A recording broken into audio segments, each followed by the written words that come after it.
तो नमस्कार आप सभी को। मैं जानंदी बाकिया कृष्ण रत्न हूँ और मैं इंटर लैंग्वेज में पढ़ाती हूँ। हाँ, අද අපි ඔයාලා වෙනුවෙන් සෙමිනාර් එකක් පවත්වනවා. ඒ සෙමිනාර් එකට ඔයගොල්ලෝව ආදරෙන් මම පිළිගන්නවා. මුලින්ම आप सभी को नीति के दोहे पाठ पर मैं हार्दिक स्वागत करती हूँ.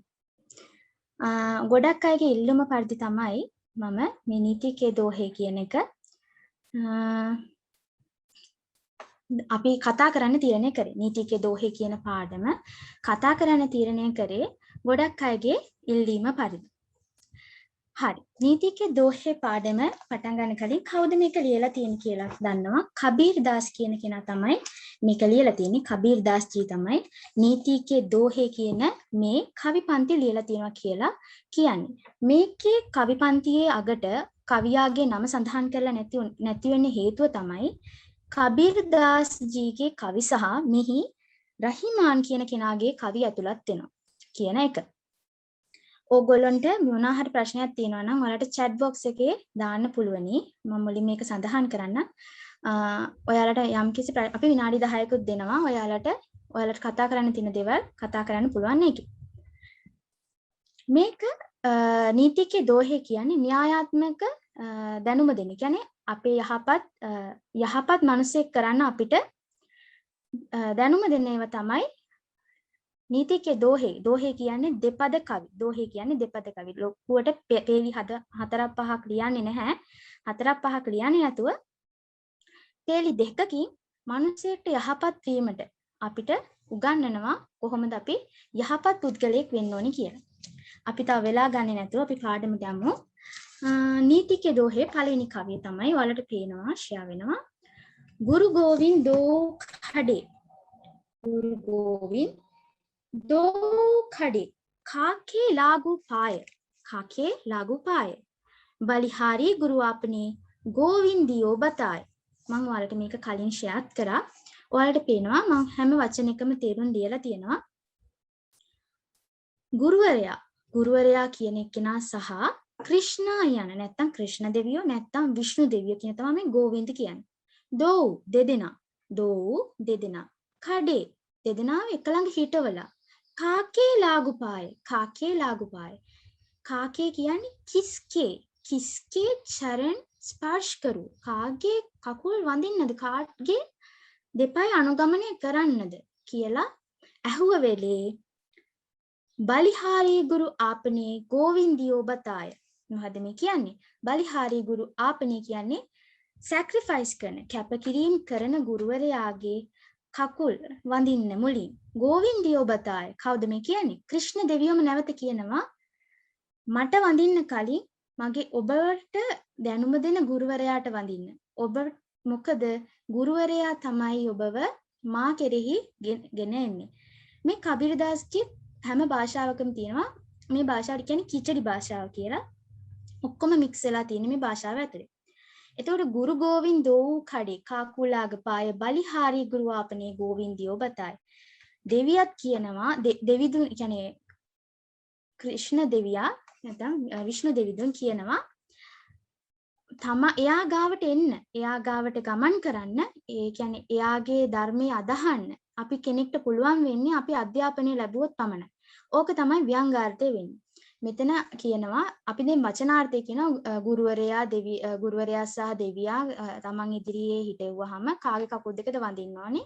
බලිහාරී ගුරු ආපනේ ගෝවින්දියෝ බතයි කැපකිරීම කරන ගුරුවරයාට ඔබ පුදන්න කියන අපිට වචනාර්ථය දෙන්න පුළුවන්. අපි මේකේ ව්‍යංගාර්ථය තමයි අපි ਵਿਚාරය කරනකොට අපිට වැදගත් වෙන්නේ. ව්‍යංගාර්ථය මොකද්ද? ගුරුවරයා කියන කෙනා නිසා තමයි අපි මේ දැන් ඉන්නේ අපිට වචනයක් කතා කරන්න පුළුවන් අපි ලියන්න දන්නේ. යම් කිසි දෙයකට අපිට අවශ්‍ය වෙන්නේ ගුරුවරයා නැත්තම් සමාජයක් නැහැ. ඔන්න ඕක අපි හින්දියෙන් ලියන්න ඕන. හින්දියෙන් ලියනකොට මම හින්දි වාක්‍ය දැම්මේ නැත්තේ ඔයාලගේ මේ ටියුට් එකට. මම හින්දි වාක්‍ය කියන එකම ඔයගොල්ලෝ ලියන්න ඕන කියලා නීතියක් නැහැ නේද? මම කියන එකම ලියන්න ඕනේ. ඒතර ඔක්කොගම එකක් වෙන්නේ. ඒ නිසා දල අදහස ගන්න ඕනේ ව්‍යංගාර්ථය කුමක්ද කියලා. हम कहते हैं मैं हिंदी में पढ़ा किया ना गोविंद जी कहते हैं कि अपने से पहले हमारे गुरुजी को नमस्कार करो, गुरुजी का भाव पढ़ो, गुरुजी का भाव पढ़ो। उसके बाद कहते हैं हम क्योंकि समाज में जिस इंसान पढ़ सकते हैं, जिस इंसान कुछ ना कुछ कर सकते हैं, क्योंकि वो गुरु द्वारा ही कुछ ना कुछ सीख सकते हैं, वरना यहाँ की दुनिया में कोई नहीं होता जिसके पास गुरु नहीं होता. එහෙම කියලා ඔයාලගේ කැමති ඔයාලගේ හදවතේ තියෙන එක මේකට ලියන්න පුළුවන්. මේ කවිවල කවි 9ක් තියෙනවා. කවි 9 එකින් එකට තියෙන්නේ විවිධ වූ අදහස්. ඒ කියන්නේ උඩ එකත් එක්ක දෙවෙනි එක සම්බන්ධ වෙන්නේ නැහැ. හරිද? ඒ නිසා උඩ එකත් එක්ක යට එක සම්බන්ධ වෙන්නේ නැහැ. අපි ඒ දෙපද කවි වලින් අපිට ලොකු අර්ථයක් දෙනවා. කොහොමද මේක අපි අහපත් වෙන්න ඕනේ කියලා කියන්නේ. පළවෙනි කවිය ඒ වගේ තමයි. ඊට පස්සේ දෙවෙනි කවියට අපි යනවා. साधु ऐसा चाहिए जैसा सूप सुभाए, सार सार को गही रहे तोता दे उड़ाए. साधु ऐसा चाहिए. साधु කියන්නේ කවුද? යහපත් පුද්ගලයා, යහපත් මිනිසා. යහපත් මිනිසෙක් කොහොමද වෙන්න ඕනේ? මෙසේ වීම අවශ්‍යයි. ऐसा चाहिए जैसा सूप सुभाए. කුල්ලක ස්වභාවයක් තියෙන්න ඕනේ. කුල්ලක ස්වභාවයක්. सार सार को गही रहे. යහපත් දේවල් තදින් අල්ලාගෙන ගහී රහේ සාරවත් දේවල් තදින් අල්ලාගෙන නිෂ්ඵල දේ තෝතා දේ උඩාය නිෂ්ඵල දේ විසිකලා දාන්න ඕනි.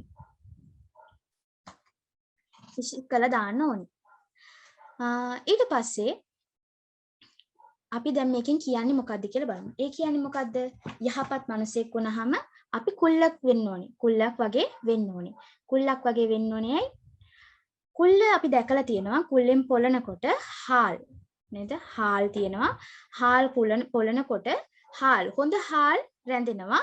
නරක හාල් ඉවත් වෙනවා නේද? කියන්නේ වී වැඩකට නැති දේවල් ඉවත් වෙනවා. අන්න ඒ වගේ එයා සමාජයේ තියෙන මේ කබීරදාස් ජීගේ විශේෂත්වය තමයි සමාජයේ තියෙනවා යහපත්. ඒ කියන්නේ සමාජයේ තියෙන දේවල් තමයි එයා කවියට උදාහරණයට ගන්න. ඒක ඔයාට ඔයාගේ ਵਿਚාරය කරනකොට ලියන්න පුළුවන්.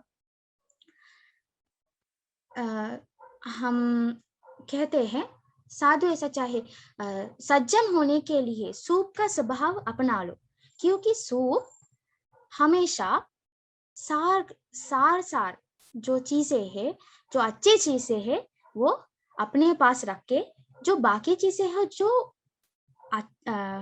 फायदा ही नहीं है उसको बाहर फेंक देते हैं කියලා කියනවා. මම දැන් ඒ කිව්වේ කුල්ල කියන දේ තමයි මම මේක අදහස් කළේ. මම සිංහලෙන් කිව්ව එක තමයි නැවත හින්දියෙන් ඔයාලට කිව්වේ. එතකොට ඔයාලට ඒක ਵਿਚාරයට ලියන්න පුළුවනි. ඔයාලට කියත හැකි කුල්ලක ස්වභාවය ගැන සාදු ජනයා කිය යහපත් මිනිසෙක් වෙන්න ඕනි කොහොමද කියලා කවියා මේකේ පෙන්නලා තියෙනවා කියලා. ඊළඟ කවියට යම්. सोना सज्जन साधुजन टूटी जूरे सो बार, दुर्जन कुंभ कुमार एके दखा दरार. සමහර වචන ඕගොල්ලන්ගේ අලුත් පොතේ පරණ පොතේ පුංචි මේව එකක් වෙලා ඇති. සමහර වෙලාවට පරණ පොතේ අලුත් පොතේ පුංචි වෙනස් වීමක් වෙලා ඇති අකුරු වල. ඒ ගැන එච්චර හිතන්න එපා. ඒ වචනම තමයි ඒකේ තේරුම තමයි තියෙන්නේ. සෝනා සජ්ජන් සාදුජන් රත්තරන් මිනිස්සු සහ හොඳ මිනිස්සු. කියන්නේ රත්තරන් මිනිස්සු මේකට අදහස් කරන්නේ මොකටද? හොඳ මිනිස්සයාට. යහපත් ගති පැවතුම් ඇති මිනිස්සයාට තමයි රත්තරන් මිනිස්සු කියලා කියන්නේ. එතකොට මේ හොඳ මිනිස්සයාට टूटी जूरे सो बार යම් විදියකින් කැඩුනොත් සිය වතාවක් වුණත් මේක මේගොල්ලෝ එකතු කරන්න පුළුවන්. කියන්නේ යහපත් පුද්ගලයාව එකතු කරන්න පුළුවන්. කැඩී ගියත් සිය වතාවක් කැඩී ගියත් එයාව එකතු කරන්න පුළුවනි. ඉතුරු වෙන්නේ මොනවද? टूटी जूरे सो बार. කොච්චර රත්තරන් කැඩුවත් අපිත් දන්නවනේ ඒක සමාජයේ තියෙන දෙයක් නේද? රත්තරන් කැඩුවට අපිට ඒක නැවත එකතු කරන්න පුළුවන්. දුර්ජන් කුම්භ කුමාරකේ අයහපත් ජනයා අයහපත් මිනිසයා හරියට කලයක් කුඹල් කරුවාගේ හැදුව කලයක් වගේ. ඒ දකා දරාත් එක පහරක් වැදිච්ච ගමන් ඉරි පැත්තැලිලා යනවා. අපිට ඒක නැවත හදන්න බෑ රත්තරන් වගේ. ඒක අපිට රත්තරන් වගේ නිර්මාණය කරන්න බෑ. මේ සිදුවීම එයා හොඳ මිනිසයාට සහ නරක මිනිසයාට සම්බන්ධ කරලා දාලා තියෙනවා. ඒකට හේතුව දැන් මේ එයා වර්ණනාව අතිශෝක්තිය නෙමෙයි. සමාජයේ පේන්න තියෙන දේවල් තමයි අපේ මේ කවි වලට දාලා තියෙන්නේ. එතකොට අපි ඒක තමයි ਵਿਚාරයට ලියන්න ඕනේ. මුලින්ම අපි ਵਿਚාරය ලියන හැටිත් අපි තව චුට්ටකින් ඉගෙන ගමු. මුලින් කවි වල තේරුම් ටික අපි ඉගෙනගෙන ඉමු. ඊට පස්සේ ඊළඟ කවිය මේක ඉතා වැදගත් කවියක්. ඒ කියන්නේ අපේ ජීවිතවලට මේ කවි ටික හරිම වැදගත්. අපිට මේ ජීවිතවලට ඉතා ආදර්ශමත් දේවල් දෙන කවි ටිකක් තමයි මේ කවි නමය. जो तोकू खाटा बुए जो तोकू खाटा बुए ताही बोई तू फूल तो ही फूल के फूल वाको නැත්තම් ඔයගොල්ලන් පොතේ අලුත් පොතේ තියෙන බකු කියලා වාකෝ හේ තිරසූල්. එතකොට පරණ පොතේ තියෙන වාකෝ කියලා. දැන් ඔයාලා දන්නවා जो तोकू යමෙක් නැත්තම් යම් කිසි කෙනෙක්. තෝකු කියන්නේ මේ කිචඩි භාෂාව නිසා තමයි මේ වෙනස. තෝකු කියන්නේ මොකද්ද? නුඹට නැත්නම් තුජේ. තෝකු තුජේ. කාටා භූවේ. කටුවකින් කටු වැපුරුවොත්. කටු. කාටා භූවේ. භූවේ කියන්නේ වපුරනවා කියන්නේ. කාටා භූවේ. කටු වැපුරුවොත් තාහි ඔහුට බොයි වපුරන්න මොනවාද? මල්. ඒ කියන්නේ අපි කෙනෙක් අපිට කටු වචනෙන් බැන්නොත් අපි යාට කටු වචනෙන් බයින්න යන්න හොඳ නැහැ. කියන එක තමයි මෙයා වාක්‍ය දෙකයි. වාක්‍ය දෙකකින් අපිට පැහැදිලි කරලා තියෙන්නේ. तो ही फूल के फूल है वाको है तिरसोल. ඔයා එයාට මෛත්‍රියෙන් කතා කරනකොට ආදරෙන් කතා කරනකොට තමයි එයාට වේදනාව දැනෙන්නේ. මේක ජීවිතේට ඉතා වැදගත් දෙයක්. අපි කබීරදාස් කියන්නේ ගොඩාක් ඈත අතීතයේ කවියෙක්. නමුත් කබීරදාස්ගේ කවි වර්තමානයටත් गलपेना नहीं लागू होते हैं. अभी भी इनके कवि कथाएं वर्तमान समाज के लिए बहुत लागू होते हैं. මොකද ඒකට හේතුව දැන් මේක අපේ ආදර්ශයක් ගන්න පුළුවන් නේද? අපි කෙනෙක් අපිට කටු වචනෙන් බැන්න කියලා නැත්නම් අපිට දෝෂාරෝපණ එල්ල කළා කියලා අපි ස්ටැවෙන්න හොඳ නැහැ. අපි යාට නැපෙරලා කටු වචනෙන් හෝ ඒකෙන් අසභ්‍ය වචනෙන් බනින්න හොඳ නැහැ. අපි ඒ වෙනුවට කරන්නේ මොකද්ද?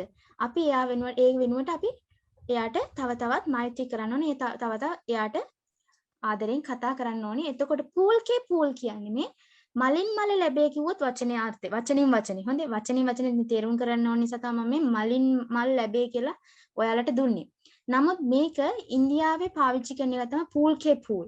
තෝතා උඩානා. ওই වගේ වචන ඉන්දියාවේ සංස්කෘතියේ එන හින්දි භාෂාවට සම්බන්ධ දේවල්. මේ මලින් මලක් කියන්නේ හොඳින් හොඳක්ම තමයි වෙන්නේ. අපි සිංහලෙන් නම් කියන්නේ හොඳින් හොඳක්ම තමයි වෙන්නේ කියන එකට ඒගොල්ලෝ කියනවා මලින් මලක්ම තමයි වෙන්නේ. කියන්නේ පූල්කේ පූල් කියන්නේ හොඳින් හොඳක් වෙනවා කියන එක.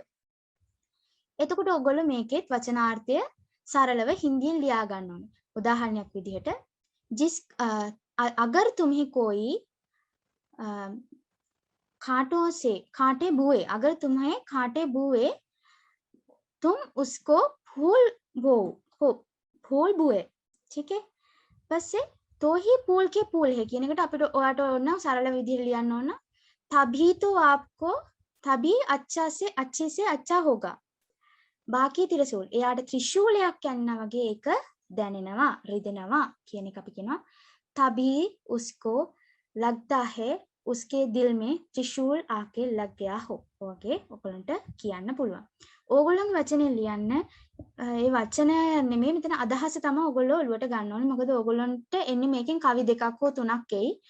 කවි දෙක තුනක් දීලා ඕගොල්ලන්ට මේක ਵਿਚාරය කරන්න තමයි එන්නේ. ඒතකොට ਵਿਚාරය කරන්න එනකොට ඕගොල්ලෝ මේකේ මේ පිළිවෙලට මෙන්නේ නැහැ. තනින් තන කවි දෙන්නත් පුළුවන්. සමහරට කවි දෙකක් වෙන්නත් පුළුවන්.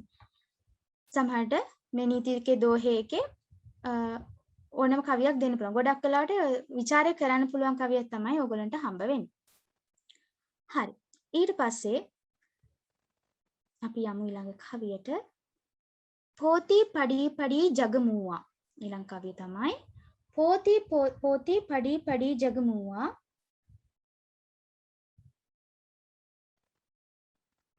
පෝති පඩි ජගමුවා පණ්ඩිත් භායනා කෝය.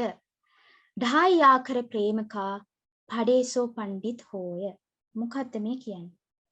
පොතේ කියන්නේ මෙතන පුස්තක. නමුත් පුස්තකම නෙමෙයි මේක ලොකු පොතක් කියන අදහසින් තමයි අපි ගන්නේ. කිතාබ් පුස්තක කියන එකට වැඩිය පොතේ කියන්නේ මේ ලොකු පොතක්. පඩි ජගමුවා. ජගමුවා කියන්නේ නිකම්ම කියලා අපිට කියන්න පුළුවන්. නැත්තම් වැඩකට නැති පුද්ගලයා පඩි කියවලා කියන්නේ නැත්තම් අපි සිංහලෙන් කියනවා ගිරව දානවා කියලා. නේද? කතා කරන වාෂ කතා කියවන විතරයි. අධ්‍ය ඔළුවට ගන්නෙ නැහැ. නිකන් කියෝගෙන යනවා විතරයි. ඔළුවට ගන්නෙ නැහැ. ජගමුවා පණ්ඩිත් භායනකෝය. බුද්ධිමත් පුද්ගලයෙක් වෙන්න බෑ යාට. බුද්ධිමත් පුද්ගලයෙක් ඒක නැත්තම් දැනුම් සම්භාරයක් ඇත්තේ වෙන්න බෑ. වෙන්න තමයි භය න කෝය කවුරුත් කෝය කෝයි කියන එක තමයි මේ ඒ කාලේ තිබුණු භාෂාව අනුව කෝය කියලා තියෙන්නේ. ढाई आकर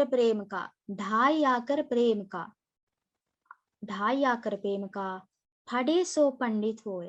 ආදරය නැමැති අකුරු දෙකමාර. මේ අකුරු දෙකමාර තමයි මම මේ ඔයාලට අංක වලින් පැහැදිලි කරලා තින්නේ. ඕගොල්ලෝ බලන්න ඉතින් මොකද්ද මේ අංක ටිකක් කියලා. මේ අකුරු දෙකමාර තමයි මම පැහැදිලි කරලා තින්නේ. උප් කියන්නේ අපි මාරක් විදිහට ගන්නෙ හල් අක්ෂරයක් නිසා. ර කියන්නේ මාරක් විදිහට ගන්නෙ. එතකොට මේ මාර එකයි ඒ කියනක අපි ගන්න එක අක්ෂරයක් ඇටි ස්වරයක් නිසා. එතකොට මේ දෙකමාර කියලා මේගොල්ලෝ කියන ढाई आकर ප්‍රේමිකා කියලා කියන්නේ ඒක ඉංගි වැකියක් වගේ තමයි ඒගොල්ලෝ පාවිච්චි කරන්නේ. උඹට ආදරය ගැන ප්‍රේමේ නැමැති අක්ෂර දෙකමාරේවත් අගේ දන්නේ නැද්ද කියලා අහන්නේ ඉන්දියාවේ පාවිච්චි කරනවා. ढाई आकर ප්‍රේමිකා පඩේසෝ පණ්ඩිත් හොය. ඒක ඉගෙන ගන්න කෙනා තමයි. ඒ කියන්නේ මොකද්ද මේ කියන්නේ? පොතක් කියවලා නිකම් පොතක් කියෙව්වා කියලා මිනිස්සෙක් දැනුම් සම්භාරයක් ඇති පුද්ගලෙක් වෙන්නේ නැහැ. ආදරේ සහ ප්‍රේමය විශ්වාසය කියන එකට තමයි ढाई आकर ප්‍රේම කියන එක ඒගොල්ලෝ සම්බන්ධ කරලා තියෙන්නේ. මෙන්න මේ කියන දේවල් ඉගෙන ගත්තාම තමයි මිනිස්සෙක් දැනුම් සම්භාරයක් ඇති කෙනෙක් වෙන්නේ සහ මිනිස්සෙක් වෙන්නේ. පණ්ඩිත් හොය. පණ්ඩිත් කියන එකේ මෙයාලා අදහස් කරන්නේ ඊටමත් බුද්ධිමත් පුද්ගලයෙක් දැනුම් සම්භාරයක් ඇති පුද්ගලයෙක් කියන එක. ඒ වගේම මිනිස්සෙක් කියන එක. එතකොට මේ කවියේ පද දෙකයි යා උත්සාහ කරලා තියෙනවා මිනිස්සෙක්ට කියන්න ඔයා පොතක් කියවුවා කියලා බුද්ධිමතෙක් වෙන්නෙත් නැහැ මිනිස්සෙක් වෙන්නෙත් නැහැ නේද? අපිත් අහලා තිනවා අපිත් සිංහල භාෂාවේ ওই සංස්කෘතියම තියෙනවා අපිට දැක ගන්න පුළුවන්. අපිත් කියනවා පොතක් කිව්වා කියලා මිනිස්සෙක් වෙන්නේ නැහැ කියලා නේද? අන්න ඒකම තමයි කබීර්දාස් ඒ කාලේ කියලා තියෙන්නේ. අපි යමු දැන් කවි ඊළඟ කවියට.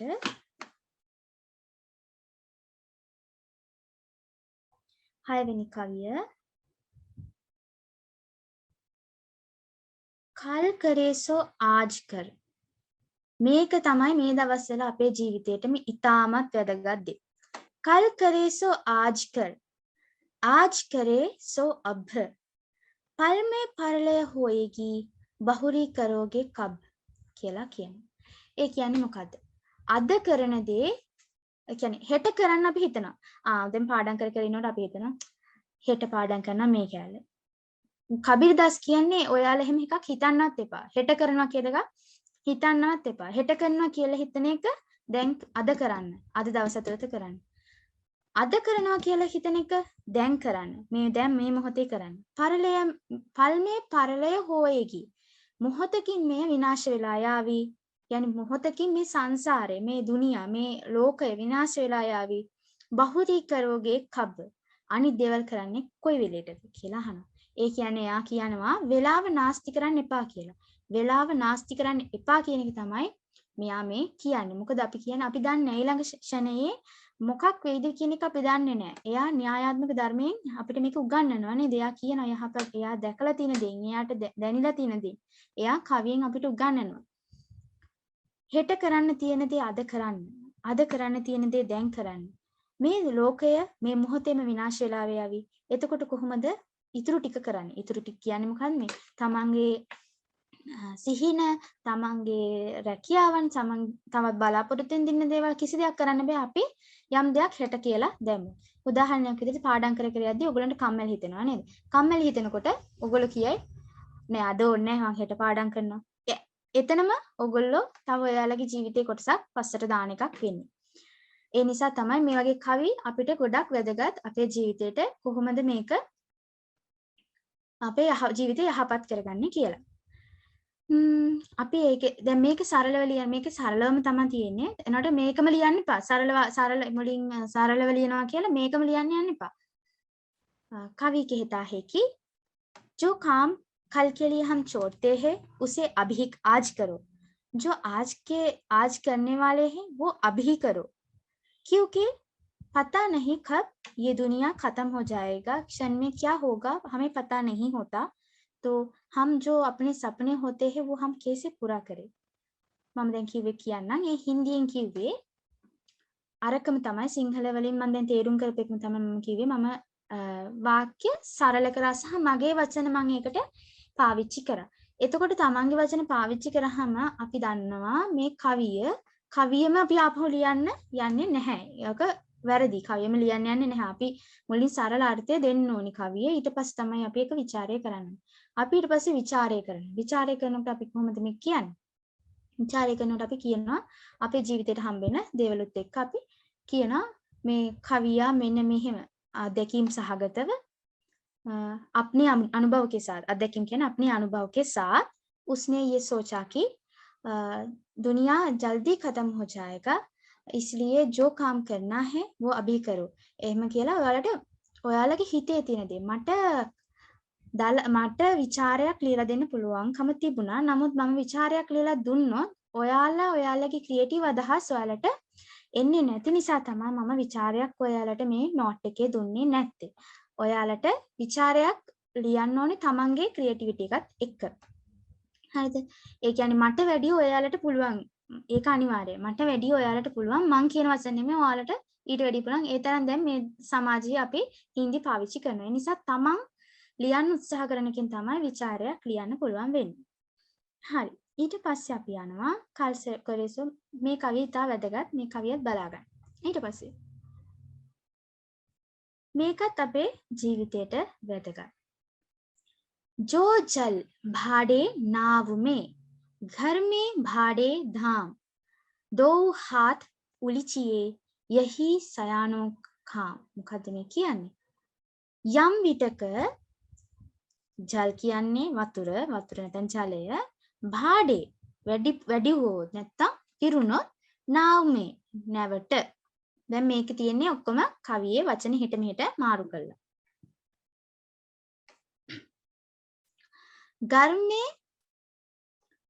ගර්මේ භාඩේ දාම්. ඒ වගේම තමයිලු සමහර ගෙදරත් අය වියදම් දේවල් වැඩි වෙනවලු. මේ අවස්ථා දෙකේදීම අපි කළ යුත්තේ කොහොමද? කවුද පුතා අඳින්න එපා ඇඳුනොත් මකන්න ස්ක්‍රීන් එකේ අඳිනව මකන්න. දැන් හිතන්න මේ අවස්ථා දෙකේම ඕගොල්ලන්ට හම්බ වෙනවා. මේ අවස්ථා දෙකේමද මොකද්ද කර යුත්තේ කියලා අපිට කබිරදාස්චි උගන්වනවා. දෝ හාත් උලිචි. දෝ කියන්නේ දෝ. හින්දියෙන් ඉස්සර අතීතයේ වචනය තමයි දෝ. දැන් කියන්නේ දෝ. හාත් අත් දෙක උලිචි. පාවිච්චි කරන්න. ඒක ඉවත් කරන්න පාවිච්චි කරන්න නේද? ඉසින්න කියලා මම මේ දාලා තියෙන්නේ මෙතන නැවේ තියෙන වතුර ඉසින්න පාවිච්චි කරන්න අත් දෙකම පාවිච්චි කරන්න කියන තමයි උලිචියේ කියන්නේ. ඉවත් කරන්න පාවිච්චි කරන්න. අත් දෙකම පාවිච්චි කරන්න මේක ඉවත් කරන්න.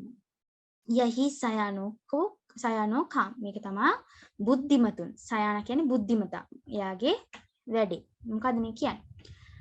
යම් කිසි විදිහකට නැවක් ගමන් කරනකොට මුහුදේ නැව මොකක් හරි වෙලා නැවට වතුර පිරුණොත් අපි ඒක දිහා බලාගෙන ඉන්නේ නැහැ නේද? නැවට වතුර පිරුණොත් ඒක දිහා බලාගෙන ඉන්නේ නැහැ. අපි යම් කිසි විදියකින් නැවට වතුර පිරුණොත් ඒක කොහොම හරි නැවෙන් අයින් කරන්න අපි අපේ අත් දෙක පාවිච්චි කරනවා. ඒකට කියන්නේ මේ hard work.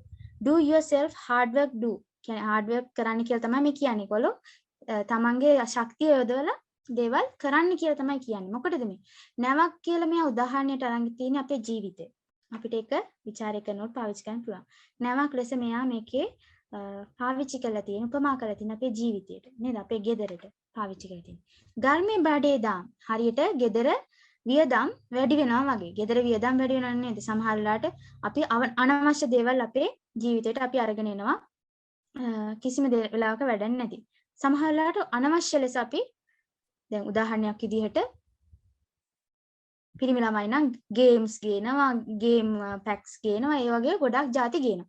ගෑන් ළමයි ඩ්‍රෙස් ගේනවා, ඇඳුම් ගේනවා, කියුරස් අනම්මනම් ගේනවා නේද? ගොඩාක් ಜಾති ගේනවා. එතකොට අපේ අද කියන්නේ අපේ වියදම වැඩි වෙනවා. එන්න වැඩි වෙනවා. අන්න ඒ අවස්ථාවේදී අපි මොලේ පාවිච්චි කරන්න ඕන. අපි පාවිච්චි කරන්න ඕනේ අපිට අදාළ කියන්නේ අපිට පාවිච්චි කළ යුතු දේවල්. කළ යුතු දේවල් පාවිච්චි කරලා ගෙදර අයටත් ඒකට උදව්වක් වෙන්න ඕනේ. ඒක තමයි මේගොල්ලෝ මේ වර්තමාන තත්ත්වය තමයි ඔය දැන් කිව්වේ වර්තමාන තත්ත්වය එයා අතීතේ දැකලා තියෙනවා. අතීතයක් කියනවා යම් කිසි විදියකින් gedara සියල්ල වැඩි වුණොත් සියල්ල මුලමිදල් කියන්නේ එන්න වියදම වැඩි වෙනකොට තමන්ගේ ශ්‍රමය පාවිච්චි කරන්න. තමන්ගේ ශ්‍රමයෙන් දේවල් කරන්න. තමන් ගොවිතැන් කරන්න. තමන්ගේ ශ්‍රමයෙන් hard work කියන්නේ තමන්ගේ ශක්තිය යොදවලා රැකියාවක් කරන්න තමන්ගේ අත් දෙක පාවිච්චි කරන්න. ඒක තමයි බුද්ධිමතුන්ගේ වැඩේ කියලා. බුද්ධිමතුන්ගේ වැඩේ කියලා ක්‍රියාව කියලා මෙතන කබීර් දාස්ජී කියනවා.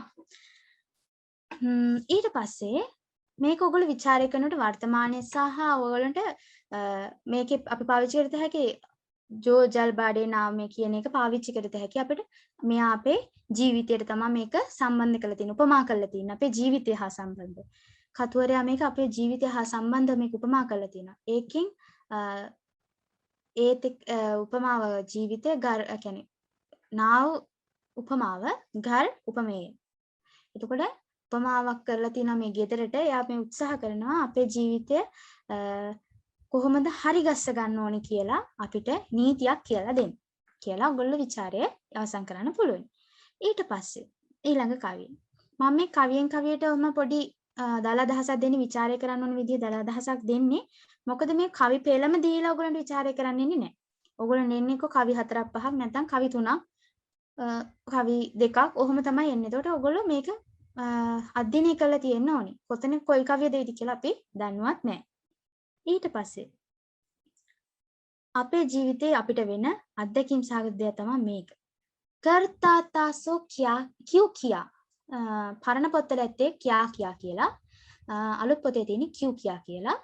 කර්තාසෝ කියා आपकारी क्यों पछताए आपकारी क्यों पछताए वो ये पेड़ बबूल का अम्ब අලුත් පොතේ තියෙන අම්බ පරණ පොතේ තියෙන आम कहाँ से खाए කොහෙන්ද අම්බ කන්නේ මොකද්ද මේ කියන්නේ කලින් කරපු දෙය කියන්නේ අයියෝ මම මේක අපරාධ කළේ කියලා අපි යම් කිසි විදියකින් හිතනවනම් क्यों पछताए අපි පසුතැවෙනවා අපි ඇයි මේක කරේ කියේ පසුතැවෙන්නේ ඇයි කියලා අහනවා කබීර්දාස්ජී සමාජයෙන් අහනවා වැපුරුවේ පතොක් නැත්තම් කටුගස් නම් ඔයා කොහොමද ඒ කටුගස් වලින් අඹ බලාපොරොත්තු වෙන්නේ ආම් කහසේ කාය හරි ආම් කහසේ කාය එතකොට මෙයා කියනවා මොකද්ද මේ අපි වපුරන දේ තමයි අපිට ලැබෙන්නේ අපි වපුරන්නේ අයහපත් දේවල් නම් අපිට ඒකේ ප්‍රතිඵලයත් අයහපත් දෙයම තමයි ලැබෙන්නේ අපි වපුරන්නේ හොඳ දෙයක් නම් අපිට හොඳ දේ ලැබෙනවා. ඒක තමයි මේකේ සරලම අර්ථය. ඒක ඔයගොල්ලන්ට ඔයාලගේ වචනෙන් ਵਿਚාරය කරන්න පුළුවන්. මේ සරලව කිව්වේ ඔයාලට දල අදහස උඩට යන්න ඕනි නිසා. कर्ता सो क्यों किया?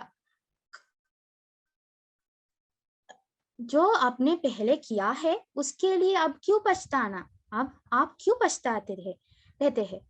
अगर आप बबूल के पेड़ बोए तो आपको अम्ब नहीं मिलेगा आप अम्ब कहाँ से खाएंगे आपको अम्ब नहीं मिलेगा කියලා කියතේ අම්බ කියන එකට ආන් කියලා පාවිච්චි කරන්න පුළුවන් කියලා මම කියන්නේ මොකද ඔයා යම්කිසි විදිහකින් කලින් ඒ කියන්නේ කලින් අයහපත් මේ මෙතන මේ අම්බයි කටු ගසුයි පාවිච්චි කරලා තියෙන්නේ මොකද යහපත් දේ සහ අයහපත් දේ උපමාගත කරලා තියෙනවා උපමා කරලා තියෙන එක ඔයාලට කියන්න පුළුවන් ඔයාලගේ විචාරදී ඔයාලා කියනවා कबीर दास जी बबूल का पेड़ यानी बबूल की में गहा बबूल का पेड़ अच्छे कर्मों के बुरे कर्मों के लिए और आम का पेड़ अच्छे कर्मों के लिए उपमा किया हुआ है කියලා අපිට කියන්න පුළුවන්. කබීරදාස් කියන කවියා බබූල් කියන කටුගස කියන එක අපිට කටුගස කියන එක නරක දේවල් වලට අඹගස කියන දේ යහපත් දෙයට පාවිච්චි කළ තිනවා කියලා අපිට කියන්න පුළුවන්. එතකොට ඔයගොල්ලෝ දන්නවා දැන් මේක සරල වාක්‍ය ලියන්න ඕනේ ඊට පස්සේ මේකේ ਵਿਚාරය ලියන්න ඕනේ. දැන් ਵਿਚාරයට ඕනි දල අදහස් තමයි මම ඔයාලගේ ඔළුවට දුන්නේ. හරි. ඊට පස්සේ කවියට යමු. කසෝ කියන කෙනා කරුණා කරලා පොඩ්ඩක් මේක මකන්න ස්ක්‍රීන් එකේ අඳින්න එපා. හරි. रहीमन दागा प्रेम का ඊට පස්සේ කියනවා रहीमन दागा प्रेम का मत तोड़ो चिटकाय මේකේ හැම කවියකම තියෙනවා පළවෙනි පොඩි පොඩි වෙනස්කම් තියෙනවා කියලා කියවනේ. ඕගොල්ලන්ගේ එකේ තියෙන්නේ තෝරෝ කියලා. ඒ කියන්නේ අලුත් පොතේ තියෙන්නේ තෝරෝ කියලා, පරණ පොතේ තියෙන්නේ තෝඩෝ කියලා. චිටකාය කියලා පරණ පොතේ තියෙන්නේ, අලුත් පොතේ තියෙන්නේ චටකාය කියලා. හරිද? අදහස එකයි. රහිමන් කියන කෙනා කියනවා දාගා ප්‍රේම්කා දාගා පරේම්කා පරේම් කියන්නේ ආදරේ නැමැති නූල කියන්නේ දාගා කියන්නේ නූලට ආදරේ නැමැති නූල මත්තෝඩෝ කඩන්න එපා චිටකාය ඇදලා නේද ආදරේ නැමැති දෙය කඩන්න එපා ඇදලා ටූටේ පිරනා මිලේ කැඩුනත් ආපාහු එකතු වෙන්නේ නැහැ. ඔයාලගේ පොතේ ඇති ජූරේ කියලා. කියන්නේ එකතු වෙනවට මිල්නා කියන එක තමයි ජූරේ කියන්නේ. ටූටේ පිරනා මිලේ කැඩුනත් නැවත එකතු කරන්න බෑ. මීලේ ගාන් පරිජාය එකතු රැඳෙන්න මොනවාද? ගැටයක් පමණයි ඉතුරු වෙන්නේ.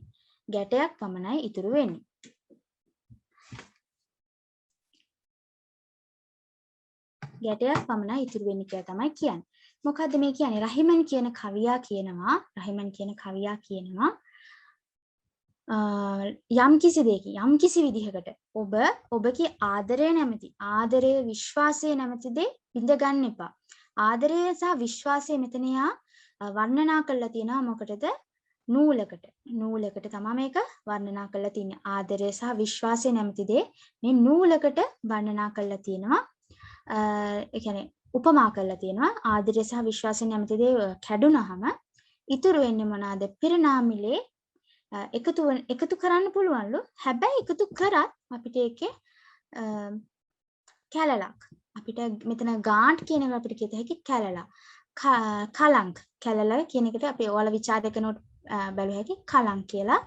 කලං කියන්නේ කැලලට කියන වචනය.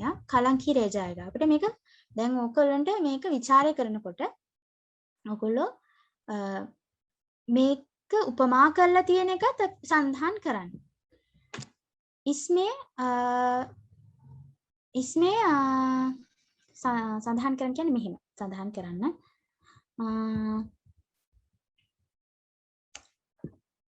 कवि इसमें विश्वास को एक धागा पर उपमा किया हुआ है. वो कहता है धागा को चिटका कर अगर तोड़ दिया जाए, उसे जोड़ दिया जाए, उसमें गांठ रह जाते हैं. कवि कहता है कि प्रेम भी और विश्वास भी ऐसा ही है. अगर हम उसको तोड़ दिया जाए तो हम उसको फिर जोड़ नहीं सकते, उसमें खलंक रह जाते हैं. නැත්නම් දරා කියලා කියන්නත් පුළුවන්. මම මොකද්ද කිව්වේ? අපි යම් කිසි විදියකින් අපි උත්සාහ කරොත් මේක ආදරය කියන දේ විශ්වාසය කියන දේ අපි කෙනෙක් කෙරෙහි තියෙන ආදරය විශ්වාසය කෙනෙක් කඩාගත්තොත් අපිට ඒක නැවත ගොඩනගා ගන්න බෑ කියලා තමයි ඒකේ කවියේ සඳහන් වෙන්නේ. ওই විදිහට තමයි කවිය රසාස්වාදය කරන්න ඕනේ, විචාරය කරන්න ඕනේ, ව්‍යංගාර්ථය ලියන්න ඕනේ. කියන්නේ ලියන පිළිවෙල තමයි විචාරයේ ඇතුළත් විය යුතු කර්ම කියලා මම ඔයගොල්ලන්ට පොඩි කොටසක් දුන්නා. මුලින් අපි කියනවා මේ පොත කවියා ගැන චුට්ටක් කියනවා. මේ කබීරදාස් කියන කෙනා ලියලා තියෙන රහිමන් කියන කෙනාගේවත් මේකේ සඳහන් වෙනවා කියලා අපි කියනවා. මේ කවිය උත්පුටාගත්තේ නීතිකේ දෝහේ කියන පාඩමෙන්. මේක මේ මන්තන් පොතෙන් තමයි අපි පාවිච්චි උපුටා ගත්තේ සහ කබීරදාස්ජීගේ යුගය පොඩ්ඩක් සඳහන් කරන්න ඊට පස්සේ යාගේ භාෂාව පොඩ්ඩක් සඳහන් කරන්න. ඒක පේලි 4කින් 5කින් ඉවර කරන්න. පේලි 4ක් ලිව්වත් ඇති වගේ. කියන්නේ පේලි 4කින් 5කින් ඕගොල්ලන්ගේ අදහස ඒක අපි කොහෙන්ද උපුටාගත්තේ කියලා ලියනවා. ඊට පස්සේ සෙකන්ඩ් පේපර් එක අපි ලිවීමටනේ අපි ඒකේ තොර කවි දෙක අනිවාර්යෙන් කවියෙන් කවිය ਵਿਚාරය කරන්න ඕන දීලා තියෙන කවි. ඒතර පළවෙනි කවිය දීලා තියෙනවා. පළවෙනි කවිය ගත්තා. ඒකේ ඔයා ලියනවා කවිය ලිව්වා. ඊට පස්සේ කවියේ වචනාර්ථය ලියන්න. කවියේ වචනාර්ථය ලියන්න. මේ වචනාර්ථය කියන්නේ මොකද්ද? කවියෙන් සරලව අදහස් වෙන දේ ලියන්න. ඊට පස්සේ දැන් කතා කරපුව කවියේ ව්‍යංගාර්ථය. සමාජය, ඔබගේ ඔයාගේ හදවතේ තියෙන දේ හැමදේම වලට මේකේ අන්තර්ගත කරන්න පුළුවන්, ලියන්න පුළුවන්. හරිද? ව්‍යංගාර්ථය ලියනකොට තමන්ගේ ක්‍රියේටිවිටි එක, තමන්ගේ අදහස් හැම පැත්තම හිතලා ඔයගොල්ලෝ ව්‍යංගාර්ථය කියන්නේ මේ ਵਿਚාරය. ව්‍යංගාර්ථය ਵਿਚාරය. ඊට පස්සේ ඔයගොල්ලන්ගේ අවසානයේ මේකෙන් මේ කවියා මෙහෙම කරනවා, මෙහෙම අදහස් කරනවා කියලා ලියන්න පුළුවන්. හරි. අද අපේ නීතිකේ දෝහේ පාඩම නම් ඉවරයි. දැන් බලමු ඔයගොල්ලෝ මට මැසේජ් දාලා තියෙනවා. මම දැක්කා ඔයගොල්ලෝ දානවත් දැක්කා. මම පාඩමට ඩිස්ටර්බ් වෙන නිසා තමයි කතා කරේ නැත්තේ. බලමු මොනවද තියෙන්නේ කියලා.